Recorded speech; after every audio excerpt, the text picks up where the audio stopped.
Bismillahirrahmanirrahim. Assalamualaikum warahmatullahi wabarakatuh. Alhamdulillahi rabbil alamin, wassalatu wassalamu ala asrafil anbiya'i wal mursalin wa ala alihi wa sahbihi ajma'in, amma ba'd. Allahumma salli ala Muhammad wa ala ali Muhammad kama sallaita ala Ibrahim wa ala ali Ibrahim innaka Hamidum Majid. Allahumma barik ala Muhammad wa ala ali Muhammad kama barakta ala Ibrahim wa ala ali Ibrahim innaka Hamidum Majid. Bapak Ibu jamaah Masjid Sulaiman Arif Abdillah rahimahullah, alhamdulillah, puja dan puji syukur senantiasa kita panjatkan kehadirat Allah Subhanahu wa taala yang telah mempertemukan kita kembali pada Selasa pagi ba'da subuh ini dalam keadaan sehat wal afiat dan dalam keadaan masih berislam dan beriman kepada Allah Subhanahu wa taala. Alhamdulillah, alhamdulillah, alhamdulillah. Bapak Ibu rahimakumullah, pada kesempatan yang berbahagia ini kita akan melanjutkan pembelajaran bersama kita berkenaan dengan kitab Sahih Bukhari Muslim, ya.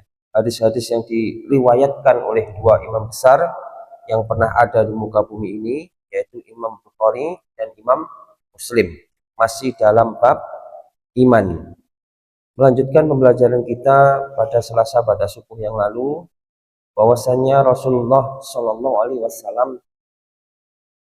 di dalam sebuah hadis mengalami peristiwa-peristiwa besar, yaitu beliau pernah dioperasi atau dibelah dadanya sebanyak 2 kali. Yang pertama yaitu pada masa beliau masih kecil, pada saat beliau masih kecil, masih kanak-kanak, beliau didatangi malaikat Jibril, kemudian dioperasi, dibelah dadanya, diambil hatinya, kemudian dicuci dengan air zam-zam untuk dihilangkan bagian dari hati yang merupakan bagian dari syaitan. Kemudian pada masa beliau sudah dewasa, sudah umur 40 ke atas, sudah dewasa, beliau juga dioperasi lagi. Ini yang kedua, pada saat beliau akan di Isra Mi'rajkan, ya. Sebelum itu beliau dioperasi dulu, dibedah lagi, dicuci lagi hatinya dengan air zam-zam, ya. Kemudian dikembalikan, dan setelah itu barulah peristiwa besar Isra Mi'raj itu dilakukan, ya. Dengan napa niku ditemani oleh malaikat yang mulia, yaitu malaikat Jibril. Bapak Ibu rahimakumullah, melanjutkan hadis yang lalu, ya, Selasa pada subuh yang lalu, yaitu berkenaan dengan peristiwa Isra Mi'raj. Dalam hadis yang lain kami lanjutkan. Bismillahirrahmanirrahim, ya.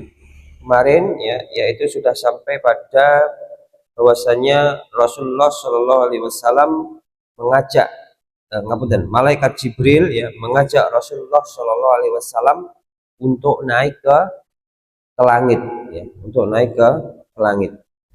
Kami bacakan, ya. Apakah dia orang yang telah diutuskan? Maksudnya Rasulullah. Jawabnya malaikat Jibril, ya. Sejurus kemudian malaikat yang menjaga pintu tersebut membuka pintu sambil berkata, "Selamat datang, sesungguhnya tamu utama telah tiba." Jadi kedatangan Rasulullah Shallallahu Alaihi Wasallam ini ke sap-sap langit atau ke pintu-pintu langit ini sudah ada kabarnya sebelumnya.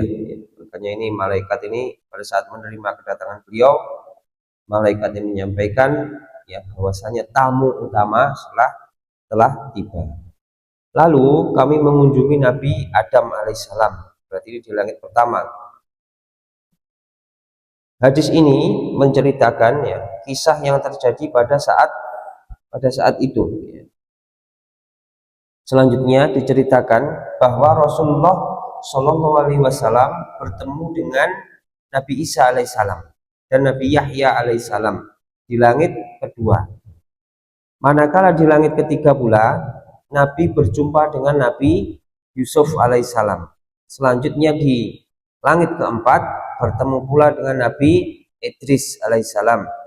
Setelah sampai di langit kelima, Nabi bertemu pula dengan Nabi Harun alaihissalam. Selanjutnya Rasulullah Shallallahu alaihi wasallam bersabda, kemudian kami meneruskan perjalanan sehingga sampai di langit keenam. Di langit keenam. Lalu aku menemui Nabi Musa alaihissalam dan memberi salam kepadanya. Beliau segera menjawab, selamat datang wahai saudara dan nabiku yang saleh. Sewaktu aku meninggalkannya, beliau terus menangis. Jadi Nabi Musa menangis pada waktu ditinggalkan oleh Rasulullah Shallallahu alaihi wasallam. Lalu beliau ditanya, apakah yang menyebabkan kamu menangis? Ya. Beliau menjawab, wahai Tuhanku, engkau telah mengutus pemuda ini setelah diriku, tetapi umatnya paling banyak memasuki surga dibanding dengan umatku. Ini kabar gembira ya, bahwasanya umat Rasulullah SAW ini adalah umat yang paling banyak masuk surga. Semoga kita termasuk insya Allah. Kami meneruskan lagi perjalanan sehingga sampai di langit ketujuh. Lalu aku mengunjungi Nabi Ibrahim alaihissalam. Hadis ini ya menjelaskan bagaimana Rasulullah Shallallahu alaihi wasallam menceritakan bahwa Nabi melihat 4 aliran sungai yang keluar dari pangkalnya, yaitu 2 aliran sungai yang jelas terlihat dan 2 aliran sungai yang samar-samar. Lalu aku bertanya, wahai Jibril, sungai-sungai apakah ini? Ya, kok aneh nonton ya, tentunya tidak tahu enak. Jibril menjawab, 2 aliran sungai yang samar-samar itu merupakan sungai surga. Manakala yang jelas, maksudnya 2 aliran sungai yang jelas terlihat adalah sungai Nil dan Furat. Jadi sungai Nil dan Furat itu, dan sungai Furat atau sungai Efrat, sekarang dikenal dengan sungai Efrat ya. Ini merupakan 2 sungai yang ada di surga. Di dunia juga ada ini sungai Nil dan sungai Efrat. Dan keduanya ini berarti niki teng dunya nggih wonten, teng surga nggih wonten. Khusus 2 sungai ini, sungai Nil dan sungai Efrat atau sungai Furat yang mengaliri beberapa negara di Timur Tengah sana. Kami lanjutkan. Selanjutnya aku dibawa naik ke Baitul Makmur. Lalu aku bertanya, wahai Jibril, apakah ini? Lalu Jibril menjawab, ini adalah Baitul Makmur. Baitul Makmur itu Ka'bahnya penduduk langit.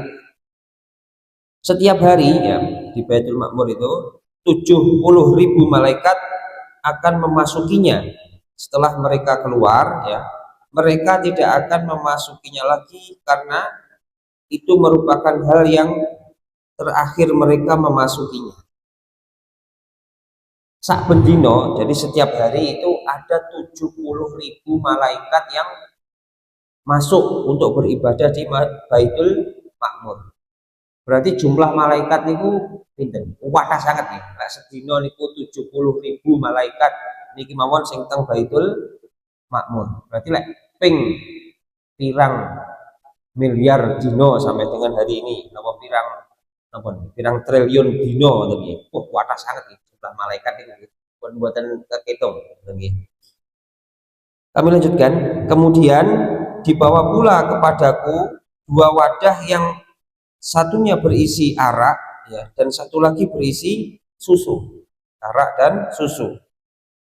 Keduanya dihulurkan kepadaku, lalu aku memilih susu. Ya. Maka dikatakan kepadaku, kamu membuat pilihan yang tepat. Allah menghendakimu dan umatmu dalam keadaan fitrah, yaitu kebaikan dan keutamaan. Ya, jadi Rasulullah Shallallahu Alaihi Wasallam memilih susu. Lek milih arak ngoten pripun niku? Umatnya iso mabuk, mabuk kabeh bahaya. Tapi karena beliau memilih susu, ya, maka Allah Subhanahu wa taala ini menghendaki kebaikan dan keutamaan untuk baginda Rasulullah Muhammad Shallallahu alaihi wasallam dan umat beliau. Karena fitrah manusia itu suka susu. Bayi lahir langsung minum susu. Jadi fitrahnya ya. Sakjane niku menungso iki senengane nggih susu. Dengan minum susu niku wis kuat. Kami lanjutkan, kemudian difardukan pula kepadaku sholat 50 waktu setiap hari. Kemudian diceritakan kisah selanjutnya hingga ke akhir hadis. Ini awalnya itu perintah sholat 50 waktu, yang kemudian di apa nih, coro Jawa ini dinyang dinyang hingga sampai pada sholat 5 waktu. Bapak Ibu rahimakumullah, tentunya Isra Mi'raj ini adalah perjalanan yang panjang ya. Dimulai dari Mekah, dari Masjidil Haram, kemudian Rasulullah Shallallahu Alaihi Wasallam ke Baitul Maqdis ya, ke Masjidil Aqsa di Palestina, yang kemudian dari sana beliau naik ke Sidratul Muntaha untuk menerima perintah sholat yang kemudian diwajibkan oleh umat-umat beliau sampai generasi kita sekarang, yaitu sholat wajib lima waktu. Alhamdulillah, ini 50 waktu niku nggih kelenger ndak kober nyambut gawe. Tetapi Allah Subhanahu wa taala tentunya Maha bijaksana ya, Maha pengasih, penyayang lagi Maha pengampun. Jadi apa yang Allah wajibkan atas kita bukan merupakan suatu kewajiban yang berat insyaallah. Artinya kita pasti mampu melaksanakannya karena sudah diukur, boten melebihi kemampuan manusia, boten melebihi kemampuan hambanya. Allah mewajibkan tidak melebihi dari kemampuan hambanya, dan tentunya ada rukhsah, ada keringanan-keringanan bagi orang-orang yang memang berhalangan karena sesuatu hal. Alhamdulillah. Lanjut pada hadis berikutnya, diriwayatkan dari Ibnu Abbas radhiyallahu anhu, katanya Rasulullah Shallallahu alaihi wasallam telah menceritakan tentang perjalanan Isra-nya. Nabi bersabda, Nabi Musa ya alaihissalam berkulit sawo matang. Wah, jangan-jangan Nabi Musa ini yang Indonesia. Kulitnya sawo matang. Atas keluar jenengan. Di kulitnya Nabi Musa ini sawo matang. Boten putih, boten nggih. Dan tinggi seperti seorang laki dari kabilah Syanu'ah. Dhuwur. Sedangkan Nabi Isa alaihissalam pula berbadan gempal. Nabi Isa ini gempal, atletis, roso. Tingginya sedang-sedang. Selain dari itu, Nabi juga menceritakan tentang Malik, niki malaikat penjaga neraka jahanam, malaikat Malik dan Dajjal. Di Rasulullah Shallallahu Alaihi Wasallam sepulang dari perjalanan Isra-nya ini, beliau menceritakan tentang keadaan para nabi-nabi di langit, Nabi Musa, Nabi Isa, ya. Beliau juga menceritakan tentang bagaimana malaikat Malik yang sangat menakutkan, ya, merupakan fitnah bagi umat manusia. Jadi delok tok wis wedi. Kemudian beliau juga bercerita tentang Dajjal, tapi di dalam hadis ini belum diperinci, ini masih gambaran umum mawon. Maka insya Allah ke depan akan ada rinciannya. Hadis berikutnya diriwayatkan dari Ibnu Abbas Malik radhiyallahu anhu, katanya bahwa Rasulullah Shallallahu alaihi wasallam berjalan melalui sebuah lembah Al-Asraq. Nabi bertanya, lembah apakah ini? Para sahabat menjawab, inilah lembah Al-Asraq. Rasulullah Shallallahu alaihi wasallam bersabda, aku seakan-akan memandang kepada Nabi Musa alaihissalam yang sedang menuruni sebuah bukit sambil memohon kepada Allah dengan suara yang keras melalui talbiyah.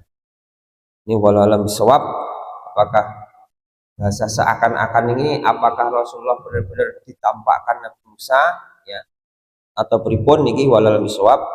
Cuma di dalam hadis ini digambarkan bahwasanya Nabi Musa alaihissalam sedang menuruni bukit sambil bertalbiyah. Bertalbiyah niku kata seorang haji umroh ini.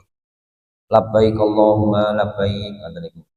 Labbaik la syarika lak labbaik, ini bertalbiyah. Nabi Musa pun bertalbiyah. Kemudian ketika sampai di bukit Harsha ya, Nabi pun bertanya, bukit apa ini? Para sahabat menjawab, bukit Harsha. Kemudian Rasulullah Shallallahu Alaihi Wasallam bersabda, seolah-olah aku melihat Yunus bin Matta, Nabi Yunus yang dimakan ikan itu, alaihissalam berada di atas seekor unta gemuk berwarna merah yang dilengkapkan dengan kain bulu dan tali kekang, sementara beliau senantiasa bertalbiyah. Bapak Ibu rahimakumullah, dari hadis ini menunjukkan bahwa para nabi-nabi terdahulu ya sebelum Rasulullah Shallallahu Alaihi Wasallam mereka juga bertalbiyah, seperti hanya Rasulullah dan umat beliau sampai dengan sekarang kita ini juga bertalbiyah. Ya, jadi, tapi kalau kita ya itu bertalbiyah itu biasanya nih pada saat berhaji dan berumroh. Nah, di luar niku biasanya nih boten. Kami lanjutkan ya, hadis berikutnya diriwayatkan dari Abu Hurairah radhiyallahu anhu, katanya Nabi Shallallahu Alaihi Wasallam telah bersabda, sewaktu aku dibawa berjalan dalam peristiwa Isra, aku telah bertemu dengan Musa alaihissalam. Lalu Nabi memberi gambaran mengenainya, maka ternyata beliau ya Mas Nabi Musa seorang lelaki yang tinggi kurus. Musa itu kurus, kuru kayak dhuwur. Kata anak kula kan gitu. Sulaiman itu kurus ya, terus dhuwur dan berambut ikal. Seolah-olah beliau seorang lelaki dari kabilah Syanu'ah. Jadi mimpi kadang kan enten gitu yang niku mimpi ketemu Nabi Musa. Kok awake lemu? Nah niku ngapusi setan berarti. Jadi Nabi Musa niku dhuwur, kuru, rambutnya ikal.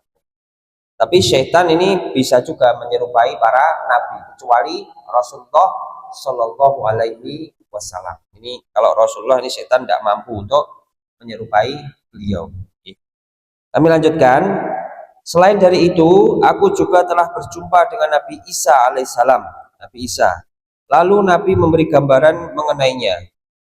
Ternyata beliau berwajah dan berperawakan sederhana. Nabi Isa niki tiange sederhana.